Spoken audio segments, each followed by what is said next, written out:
Otro tema interesante que hemos tenido planteado en nuestra agenda nacional en estas últimas semanas ha sido el tema de la próxima temporada estival y el hecho de la apertura o la no apertura de nuestras fronteras para el ingreso de turistas extranjeros en una situación tan grave como la de la pandemia mundial.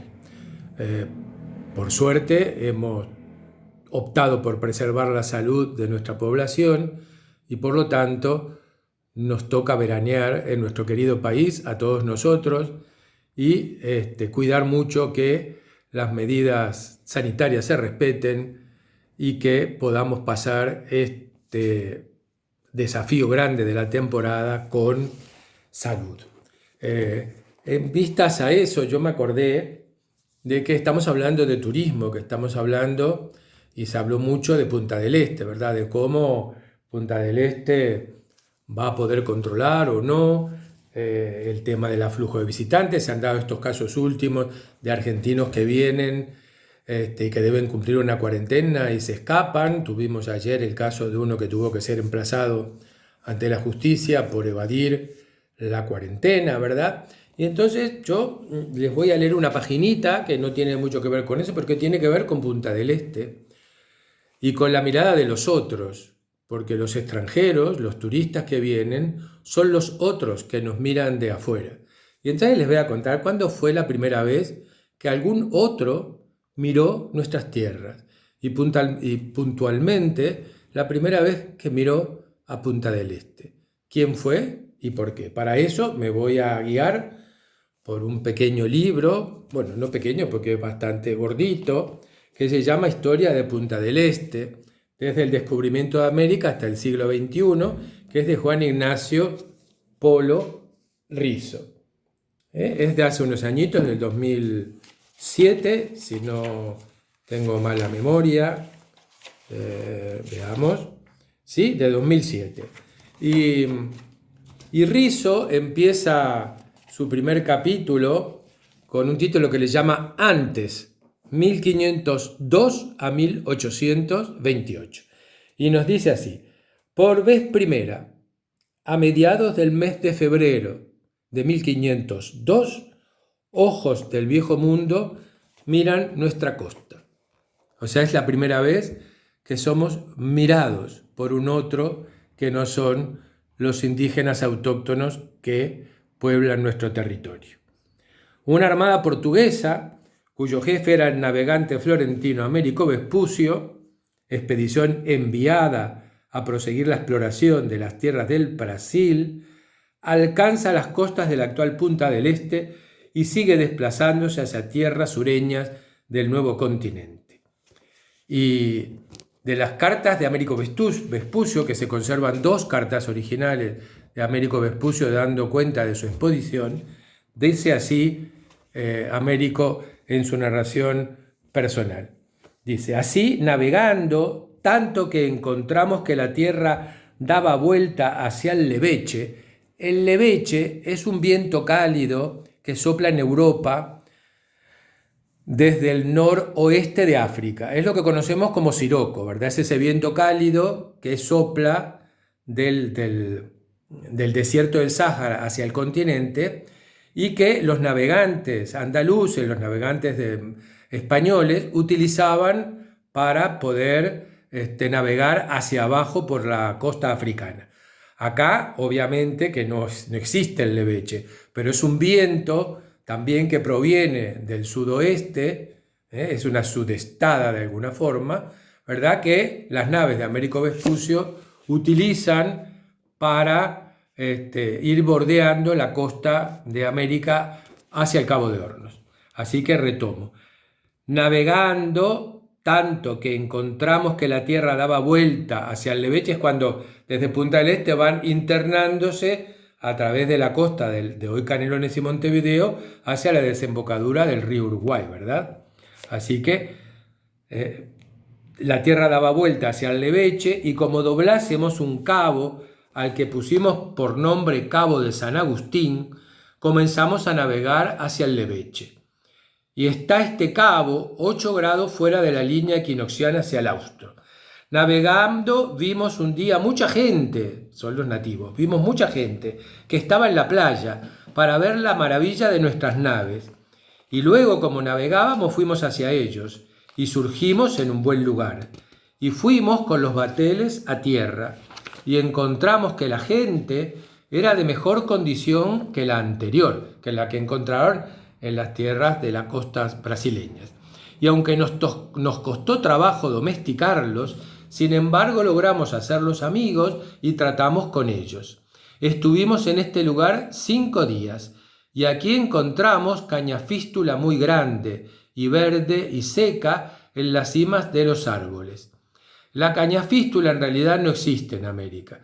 Es una especie que no es originaria de acá, pero son unos árboles de unas flores amarillas muy olorosas, con unas vainas, similar a las del aromo, supongamos, un tipo de cosa así, que son muy buscadas en el hemisferio europeo por sus propiedades medicinales. Después, los que le tengan interés, busquen en Wikipedia esto de cañafístula y van a encontrar todos los usos que tenía a nivel medicinal, como purgante, como para una cantidad de enfermedades. Por eso tal vez a Américo Vespucio le parece ver árboles que son de cañafístula y lo nombra acá porque es una especie interesante por su uso medicinal.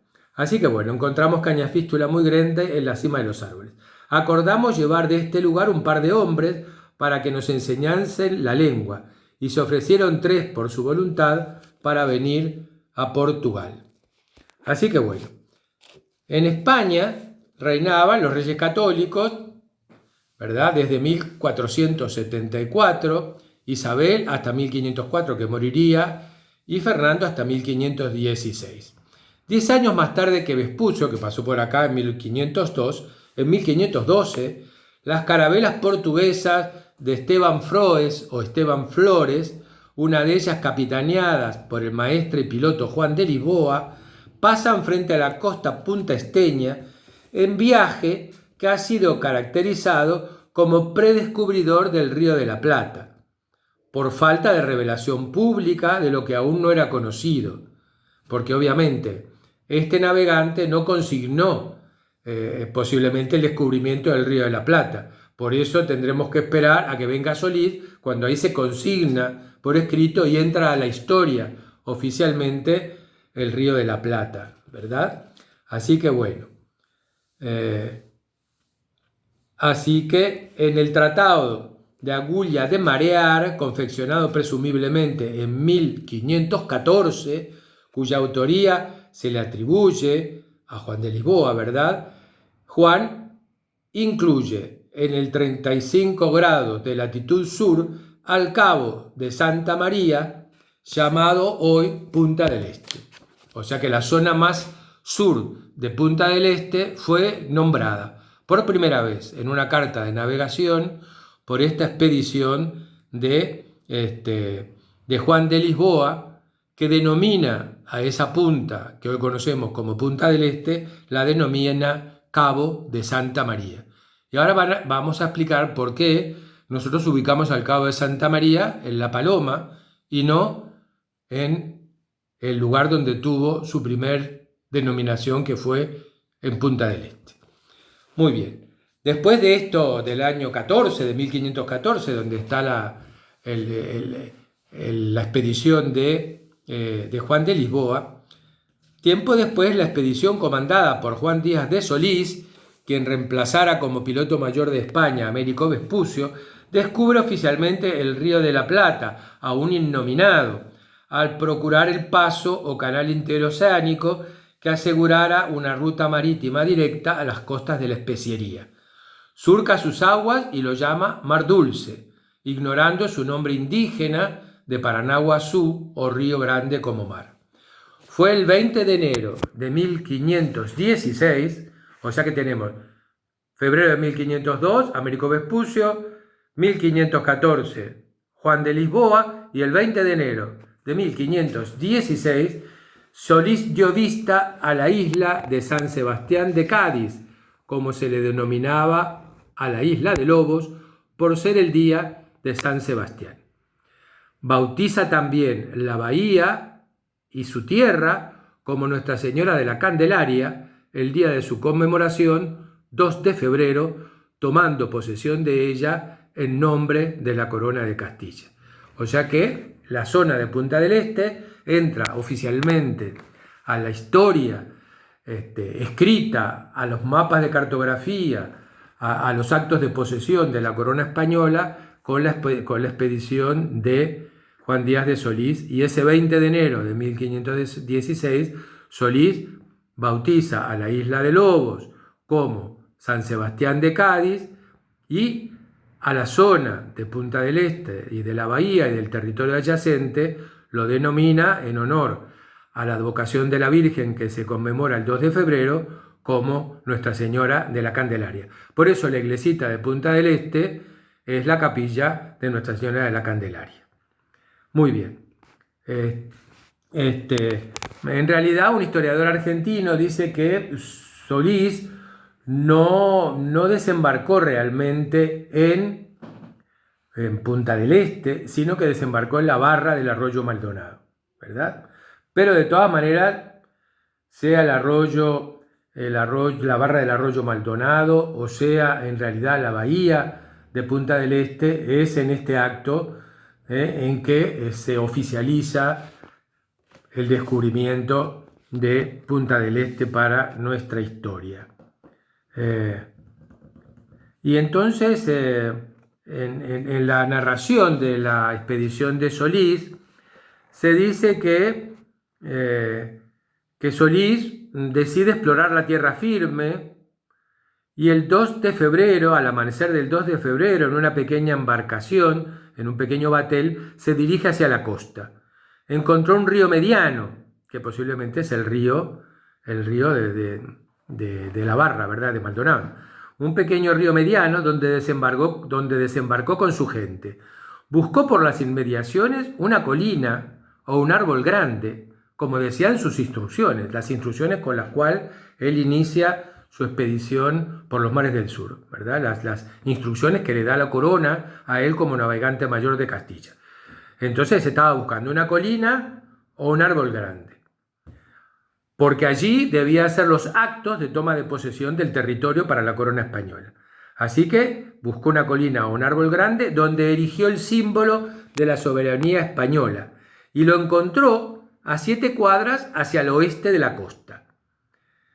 Allí levantó una cruz, y ante el escribano de la expedición, Alarcón, sacó la espada y cortó árboles y ramas, y dijo a grandes voces que esas tierras eran del rey de Castilla, don Fernando, su mandante, y que pareciere quien le contradijere.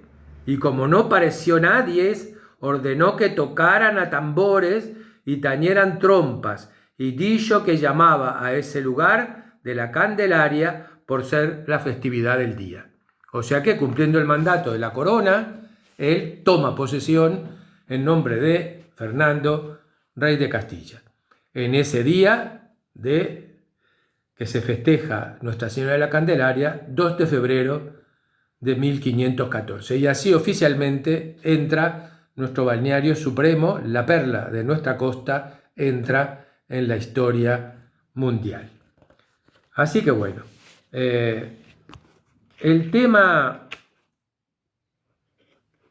de si descubrió, o si fue en Punta del Este o si fue en Maldonado, no merece duda, sin embargo, que Solís había descubierto Punta del Este y que la llamó Cabo de Santa María en homenaje a la Virgen.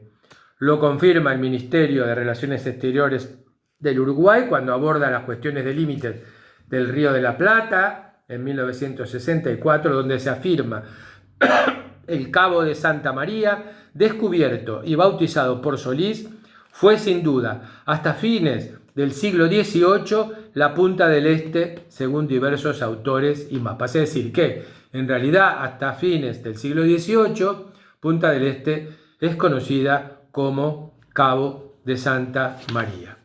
El Cabo de Santa María, ¿cuándo cambia de lugar geográficamente el Cabo de Santa María? Lo vemos en La Paloma. Entonces acá nos dicen: el Cabo de Santa María abandona su situación de siempre en Punta del Este cuando comienzan a actuar las comisiones demarcadoras del Tratado de San Ildefonso de 1777. Recordarán que en un momento dado el papado delimita las posesiones coloniales en el nuevo territorio entre la corona de España y la corona de Portugal.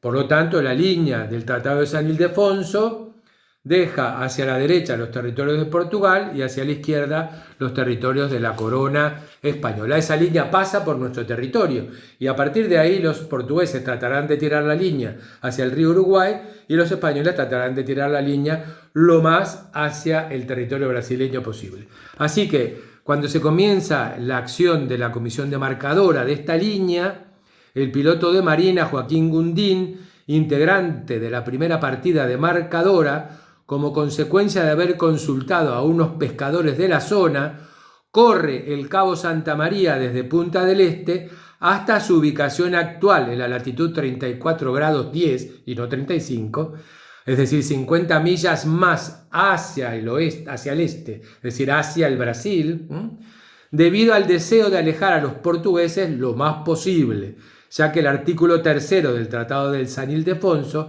se consideraba al Río de la Plata como un todo indivisible, asignándolo en exclusividad a la corona de España.